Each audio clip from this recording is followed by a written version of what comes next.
అందరినీ పిలిచి చర్చలు జరపాలని వైఎస్సార్ కాంగ్రెస్ పార్టీ కేంద్రానికి పలుమార్లు విజ్ఞప్తి చేసిందని షర్మిల చెప్పారు.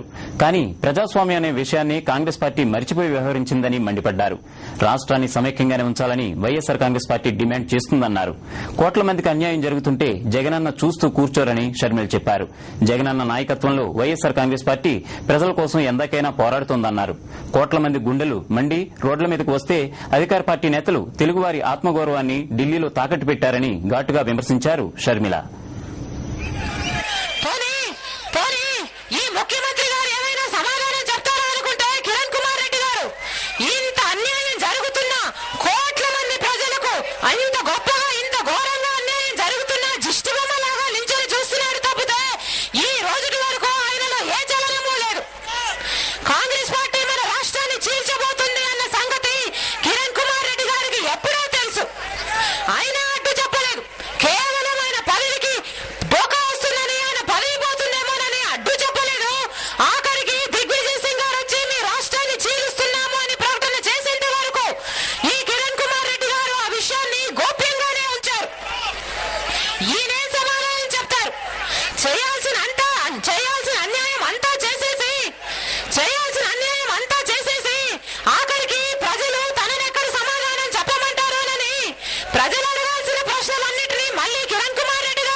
పాలకపక్షమే కాదు ప్రతిపక్షం కూడా కోట్ల మంది ఆవేదనను పట్టించుకోవడం లేదని మండిపడ్డారు షర్మిల.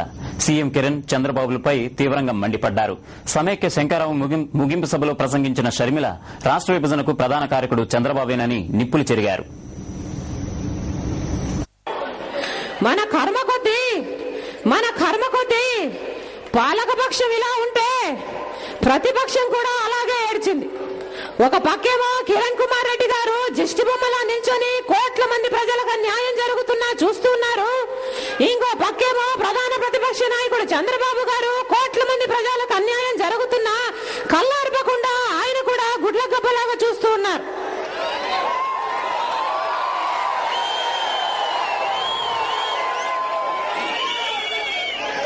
అసలు కాంగ్రెస్ పార్టీ ఈ రోజు మన రాష్ట్రాన్ని విభజించే సాహసం చేసింది అంటే దానికి కారణము చంద్రబాబు గారు ఆ విభజనకు పలికిన మద్దతు. తెలంగాణ ఇచ్చేసుకుంటే ఇచ్చేసుకోండి అని ఒక బ్లాంక్ చెక్ ఇచ్చేసినట్టు తెలంగాణకు అనుకూలంగా లేఖలు రాసి ఇచ్చేశారు చంద్రబాబు గారు. హత్య చేసి ఆ శవం మీదే పడి వెక్కి ఏడ్చినట్టుంది. చంద్రబాబు గారు తెలంగాణకి అనుకూలంగా లేఖనిచ్చేసి మళ్లీ ముసలి కన్నీళ్లు కారుస్తూ బస్ యాత్రలంటూ తిరగటం. మన రాష్ట్రంలో ఈ రోజు 60% మంది ప్రజలకు ఘోరమైన అన్యాయం జరుగుతుంది. ప్రధాన ప్రతిపక్ష నాయకుడిగా ఆయన చేయాల్సిన పని కోట్ల మంది ప్రజలకు అన్యాయం జరుగుతుంటే వారి పక్షాన నిలబడి వారి తరపున మాట్లాడడం. కానీ ఆ అన్యాయానికి ఈ ప్రతిపక్ష నాయకుడు కారణమయ్యాడంటే ఈయన ఏ రకం ప్రతిపక్ష నాయకుడు అనుకోవాలి.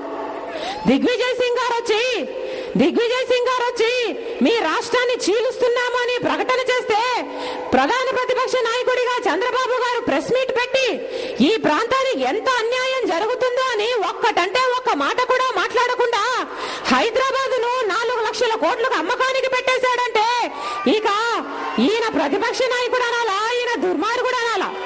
ఇంతకు మించిన ద్రోహము, ఇంతకు మించిన దుర్మార్గము ఇంకొకటి ఉంటుందా?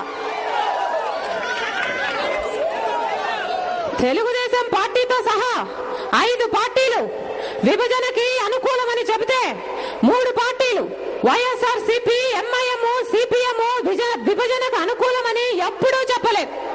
చంద్రబాబు గారిలో ఏ మాత్రం చిత్తశుద్ధున్నా, ఏ కోసానైనా ఇంకొంచెమైనా ఇప్పటికైనా నిజాయితీ మిగులున్నా చంద్రబాబు గారు కూడా నేను తెలంగాణకి విరుద్ధమేనని ఈ 3 పార్టీల పక్షాన 4వ పార్టీగా నిలబడాలి, కోట్ల మంది ప్రజల ముందర చంపలేసుకుని క్షమాపణ అడగాలి, నాతో తప్పైపోయింది అని తెలంగాణకి తను అనుకూలంగా ఇచ్చిన లేఖను వెనక్కి తీసుకోవాలి.